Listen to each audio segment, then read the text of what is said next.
you're a grief counselor almost at some point, parts, and you're a therapist and you're a friend and you're an advisor and you're playing all these roles at one time.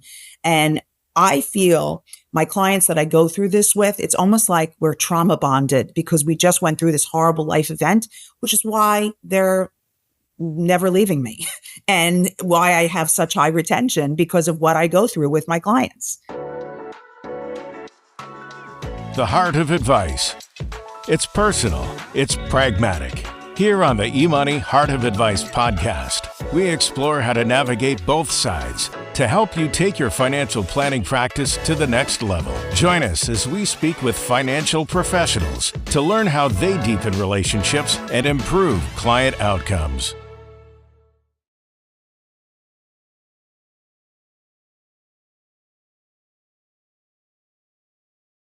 Welcome to the Heart of Advice podcast, presented by eMoney. I'm Sasha Grabenstetter. And I'm Connor Sung. We're your eMoney experts. Today on the podcast, we have Cary Carbonaro.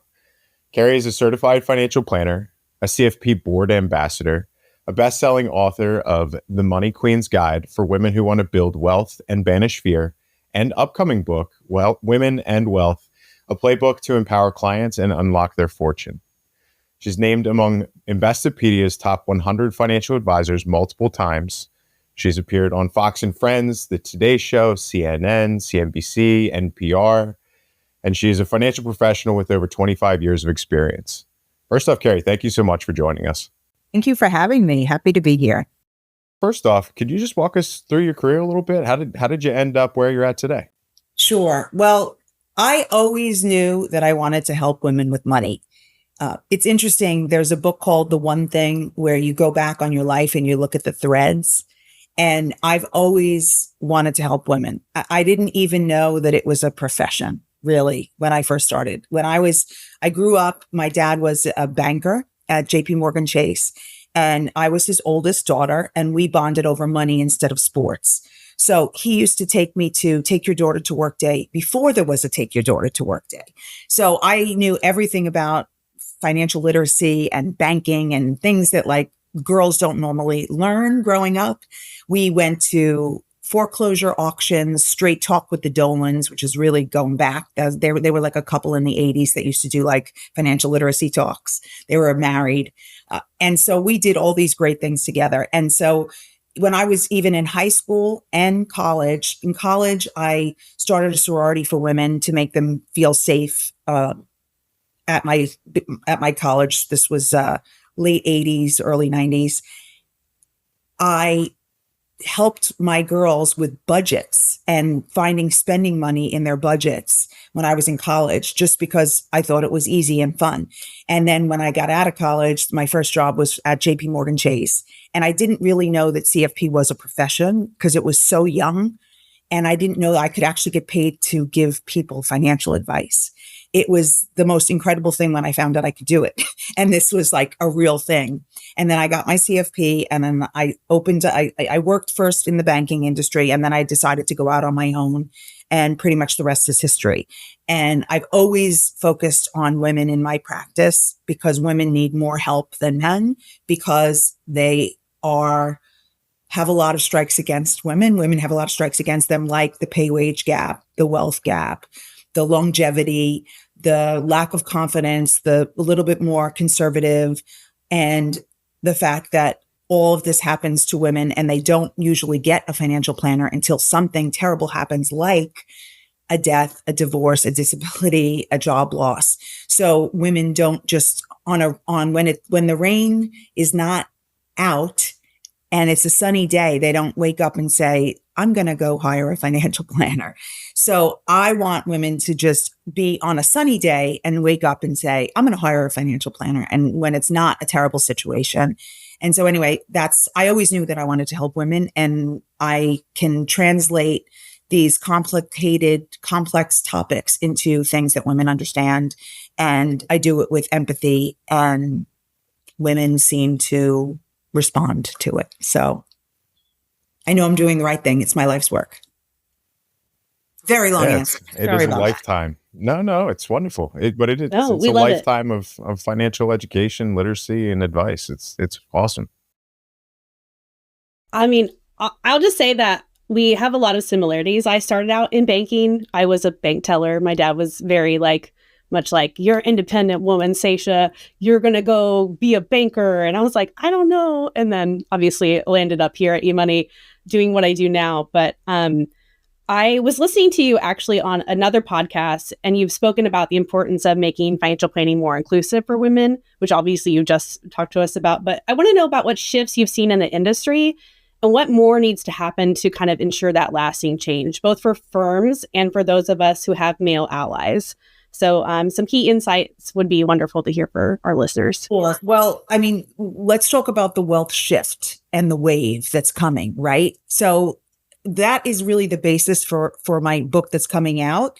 It is based on the McKinsey study that women are the next wave in wealth management. So by 2030, which is, 5 short years away, women are going to control 2/3 of the nation's wealth, which is $30 trillion, which is the same as the GDP of the United States.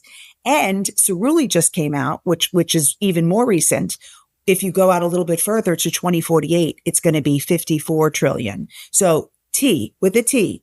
So it's an incredible amount of money that, and it's a confluence of a lot of different events happening to have this happen. So, it's the fact that women are living longer because of longevity. It's the fact that and outlive their spouses. So they're inheriting wealth from their parents and from their spouses. It's also because women are becoming primary breadwinners in the United States, which has never happened, which is also really exciting, and opening businesses faster than men. So it's a combination of all these incredible events that are happening all at one time. And so the industry is really not ready for it. We haven't changed our client experience, our language, our how we talk to women, how women work with financial services. There's another study that was done by Harvard Business Review that said financial services is the least sympathetic to women, but has the most to gain if they get it right.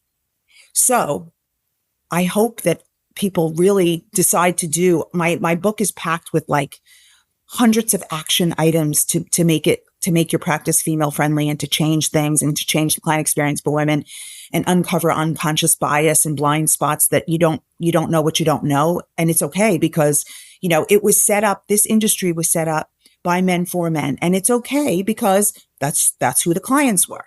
But now if the clients are changing and the whole landscape is shifting, we have to be prepared for it. And right now we're not. So I say there's so many things to do, but let's start somewhere. Start to do some of the things. Uncover your unconscious bias. Take a how female friendly is my practice quiz. There's just, ask questions to ask yourselves, questions to ask your clients in each chapter of my book to uncover the differences between women and men and why women respond differently. Yeah, well, number one, I would say congratulations on your new book. Thank you. And again, it is called Women in Wealth, a playbook to empower clients and unlock their fortune. Do you mind just going through, I know you just walked through a couple of maybe the Cliff Note versions of some of the actionable things that firms can do, but can you, number one, remind us when it's coming out, and also just offer up a little bit more color commentary on some of the most powerful takeaways you hope that readers will get from it? Sure. So it is coming out April 29th, 2025. So right around the corner. It is going to be, I really wrote it there's two audiences. One is anybody who wants to work with women and understand women differently. The whole men are from Mars, women are from Venus, or the other way around. I don't remember that one. But anyway, we definitely are different and we respond to things differently. So we can't take the male playbook and just apply it to women because it doesn't translate. I always say the language, even just the language, the jargon, the sports references, the beating the S&P 500 doesn't resonate with women. Women want to know, am I going to be okay? Am I going to outlive my portfolio? Am I going to be a bag lady and homeless? That's a whole bag lady fear thing. I have that myself, so I know all about that one. And then they also have, can I buy things? Can I spend without guilt? Can I buy a second home? Are my kids going to be okay? Like, these are the things that keep women up at night. And they just want to know that they're going to be okay. And that doesn't really translate as much to Sharpe ratios and beating the S&P and, all the nitty gritty of what's in your portfolio. I think a lot of times we try to put in what we want or what we think our clients want rather than what they actually want, which is tell me I'm okay. So back to what else is in the book, because I know I sorry, I went on a little bit of a tangent there, but so we love tangents. It's okay. So what's in the book is, there's so many different things about women. I talk about why there are no women advisors. Where are the women in the industry? Then I talk about women on where we are with the history of women in money, the history of female breadwinners, why women leave their advisors. That's a big one. It's interesting because the men who are listening, you are going to lose 70 to 90% of your women clients when their spouse dies. And guess who's getting them? Me. So I'm just going to sit there with a big funnel and collect them all unless you read my book. And then I'm giving you the answers in my book. But it's funny because I actually am sitting there and just collecting these clients because they're leaving the advisors where they don't feel heard, understood, listened to, respected. And guys, I'm not blaming you. You don't even really sometimes know that you're doing it. It's okay. Like, I'm not being judgmental at all. I just want to teach you how to work with women. And so there's a lot of unconscious bias and blind spots. And I have a quiz, actually, it's not my quiz, it's Harvard's quiz on how to uncover the unconscious bias blind spots. And then I've got case studies on why it's hurting the financial planning profession with women, of what's happening that's wrong. And then I've got case studies of how to do it right. And it's not just my case studies. I brought in a bunch of incredible women from all other CFPs from all other firms who also gave me their case studies. And so you can review what other women are doing with their women clients. So, and then also the other thing, another case study for women is that women refer 7 times more than men. So they're more loyal. They're absolute referrers. They'll be with you for forever because, and I'm a great case study for that. I don't know if you know my career history, but over the last 5 years, I've moved my clients 4 times in 5 years with an almost 100% retention, which is just crazy. And actually my situation is a little bit extreme. It was because I was at United Capital, which was sold to Goldman. Then I wound up on the wrong firm on the other side. And then now I'm at I'm at the right firm and I'm not moving again. So, but it took me, that path was a long, arduous path. And my clients stayed with me the whole time because I was just trying to find the best home for them. I was actually just trying to find what I had at United Capital. 100% retention is amazing to me. Just like kudos to that. I just want to say that. But I really enjoyed hearing about, the history of, women just deciding that they don't want to be with their male advisors, so they leave. And that I love that you joke that they all go to you. And I hope that they do all go to you, because I think women especially feel more comfortable with other women, and those men who do have that empathetic lens. And so, even some of our own eMoney research looking at like the future of, AI and technology and those human-centric skills are so important. So I'm glad that you brought that up, Cary. So it is. It's honestly, empathy is the most important thing with working with women. Listening, hearing, respecting, empathy, establishing the trust is literally the most important thing. And knowing that you literally care about them. Like this is not a business transaction. This is a lifelong bond with my client. It's not about business or getting paid. It's about me helping them with their financial future. It's a different lens. I agree. Definitely different lens. Connor, do you want to add any color? Oh, it's so cool. I'm thinking just more broadly about this shift for us, and as a profession, into more of like the why behind making any sort of financial decision. And I think as I look back to the typical broker model, or even in insurance, commission based model, where it's very, very transactional in nature. And while the advice or the guidance or the recommendation may have been based off of something more comprehensive or more holistic in nature, I think, as I look across all of the engagements that we have today across all of eMoney's users and clients, that it's becoming so much more important to hit the why behind making the financial recommendations, and getting more to the people's kind of, their core values, their core needs, and aligning the financial recommendations with those things. And then you get to all of the stuff that you're talking about, like the trust, the satisfaction, the referrals, all of the actual stuff that comes from building a real relationship with somebody, and understanding that I'm going to recommend X, Y, and Z, but ultimately this is in support of you buying a second home, or you being able to do what you want to do in your actual life, not just your financial life.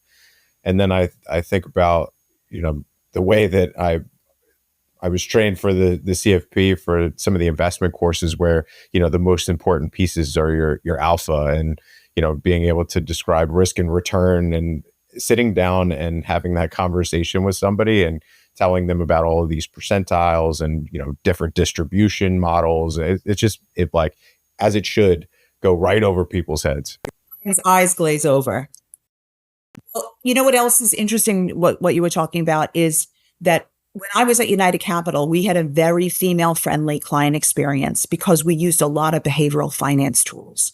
And women really seem to really like the behavioral finance tools, because one of the things we used to have at United, which doesn't exist anymore, but we had the Money Mind, which was a little quiz to figure out why you make the decisions that you make around money.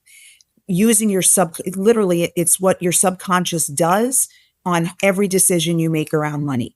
And just even understanding that, and then finding out where you fall. Are you fear? Are you commitment? Are you happiness? Money mindset. And so it's a very interesting thing to women love that. And I'm sure men do too, but women seem to gravitate towards that more.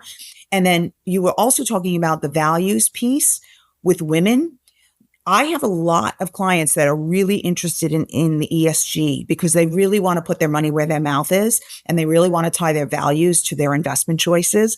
So I have so many clients who are interested in that. And then what's great now is we can do the exclusions and the inclusions. It used to be back in the day, you could only exclude things that you don't want, but now you can include and exclude. So you can really tailor the portfolio to meet the woman's/client's, goals, preferences, life choices, and, really match it, which I really love.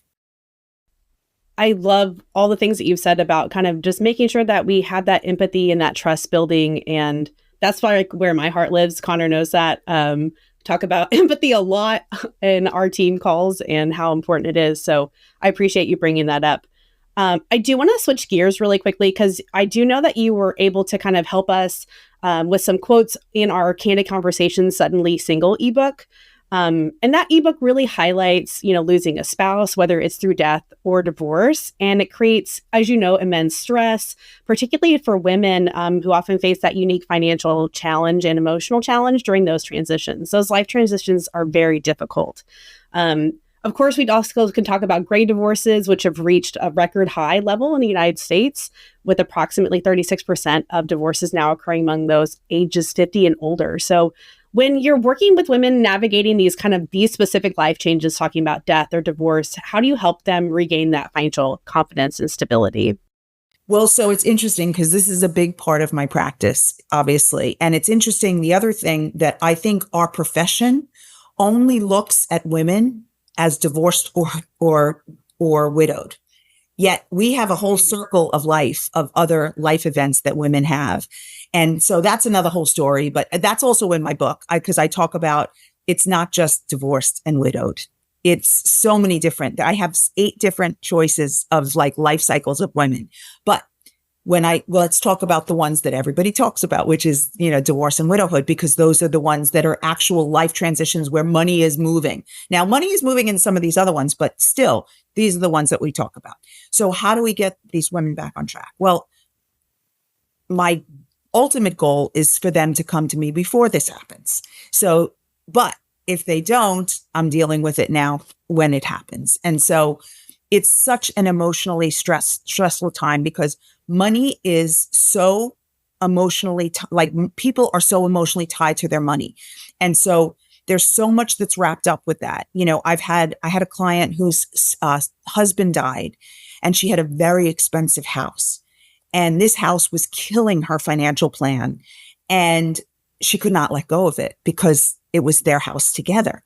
And I remember one night, I literally woke up, I had like a nightmare about it for her, woke up the next morning and said, you need to sell this house. I don't know how to, this is going to hurt your long-term plan if you don't sell this house. What can I do to help support you sell this house?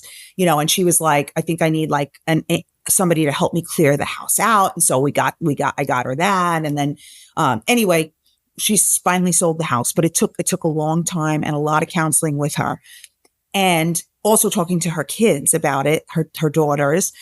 We finally sold it. And now her financial plan is perfect. Her scores are great. She's never going to run out of money. She's in a fantastic spot.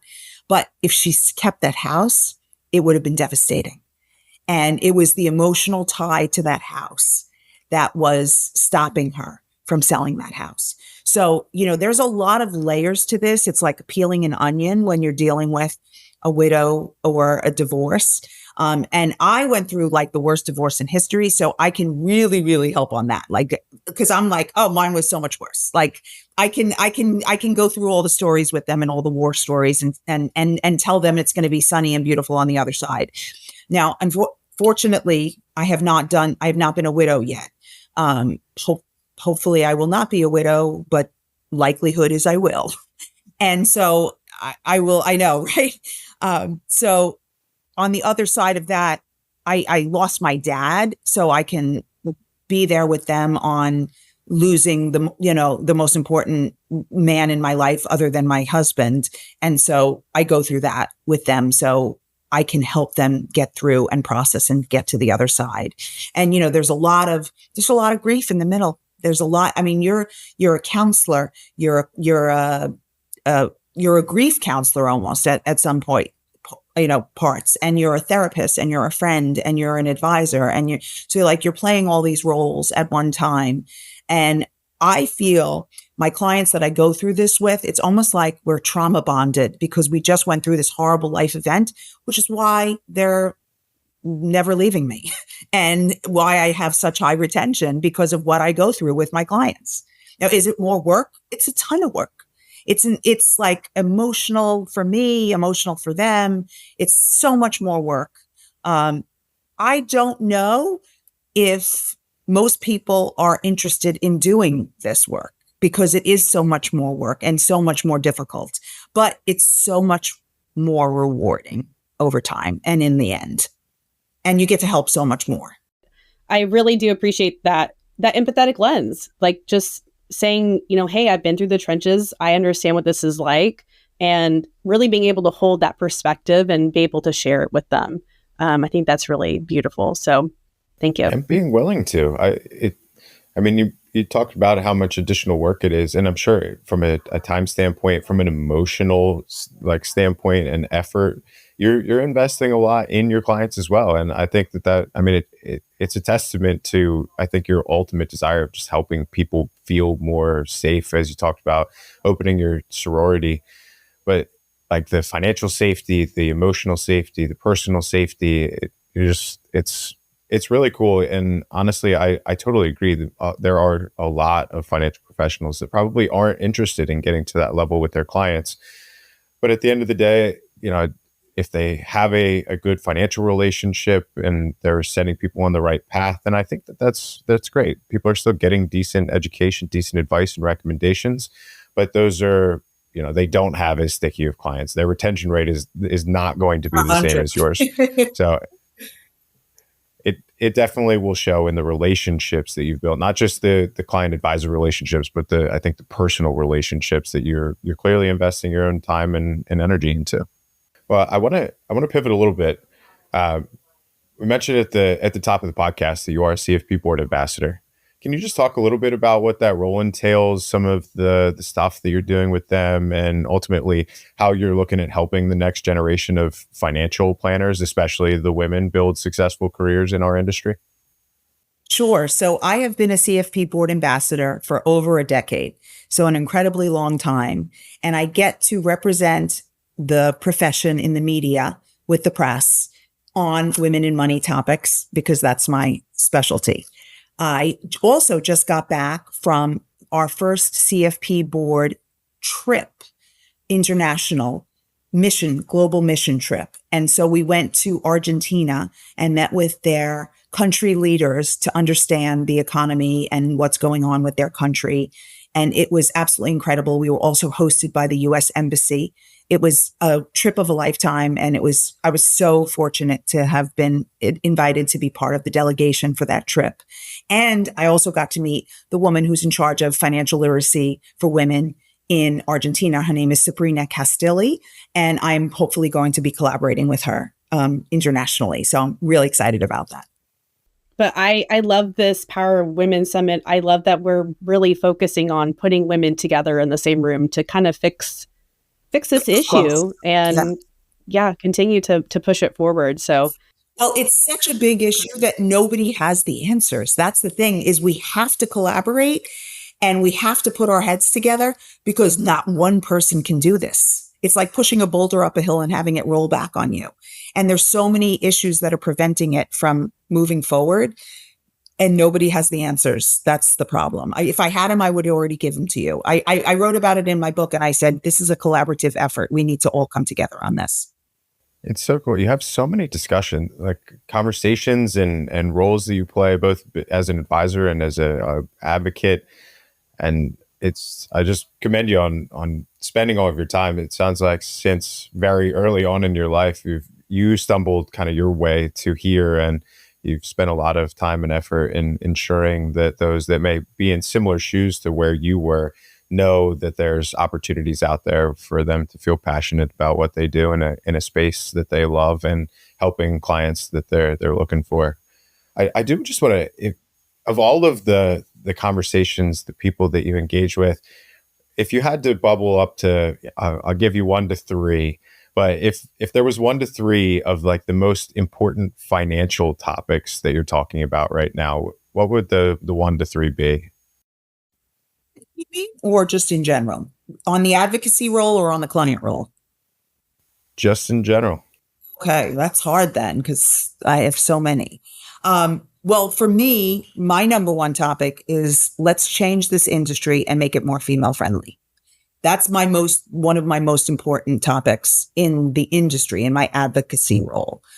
Then in my role with clients, I want women to 100% be owning their own financial future and being responsible for their own financial future and not relying on somebody else and not thinking somebody else is going to take care of it for them. And also just being their own, owning it, for a woman to own it for herself. And then the last thing I would say is that the industry recognizes, besides making it more female friendly, but that it changes so that it's literally welcoming to women. And there was another thing that Cerulli said in their latest article that came out at the end of January. And they said, whoever gets this right with women is going to be positioned for decades to come. So this is a business decision for people. Like, there's no reason to not look at what you're doing and make it better and make it better for women.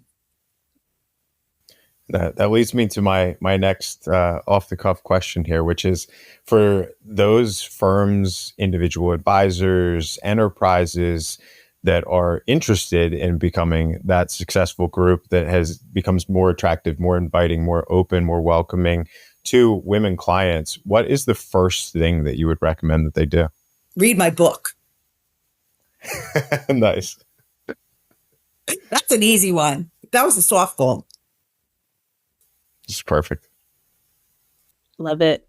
I'm so excited about kind of the future of women in personal finance. I agree with you, Cary. I think that we're headed in a good direction. We're trying to fix the problem and we're trying to do it together. So I think that it's going to be really impactful. As you may or may not know, eMoney is celebrating its 25th anniversary this year, coming up this summer. So, big kudos to the company. We've come a long way, as the industry has come a long way. And as such, we had a couple of questions for you about kind of the progression of the financial services industry. And maybe we'll start with the first one, which is, what do you think the most significant change is in our industry that you've seen over the past 25 years? Well, in my experience in the past 25 years, what I've noticed is people want more for less. So it's a combination of more services, more advice, more choices, more software, and everybody wants to pay a little bit less because I guess fee compression over those past 25 years is definitely a real thing.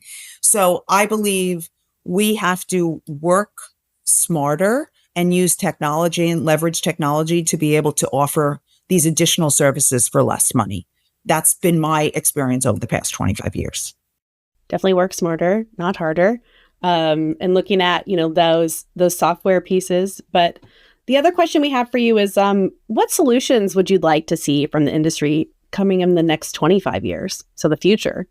Okay, so the future, what I would love is one end-to-end solution, which is, this is like the holy grail. So that has CRM, financial planning software, taxes, estate, performance, everything in one. Could you imagine? You mentioned over the past 25 years that clients are looking for more for less. And as I look at our business, and I think financial professionals are also looking for more for less. Absolutely. As we're wrapping up, Cary, we have just one last question that we ask all of our guests on the podcast. And I want to know how you would define the heart of advice when it comes to financial planning. So it's interesting because I know that that's the question that you ask everybody. I don't know what anybody else's answer is, but my answer is it's my life's purpose to educate and empower women. And that's the heart of financial advice to me. I like it. Short, sweet, to the point. Focus on the women. I love it. Well, Cary, thank you for being on. I've really enjoyed this conversation. I know Connor has as well, and I love the insights, and I hope that our listeners can really take them to heart and decide that, women are important, and we're going to really focus on that next chapter with them. So thank you. The Heart of Advice podcast is produced by eMoney Advisor, a leading provider of technology solutions and services that help people talk about money. Learn more at emoneyadvisor.com, where you can find additional resources for advisor success, including the Heart of Advice blog, as well as ebooks, CE webinars, and events.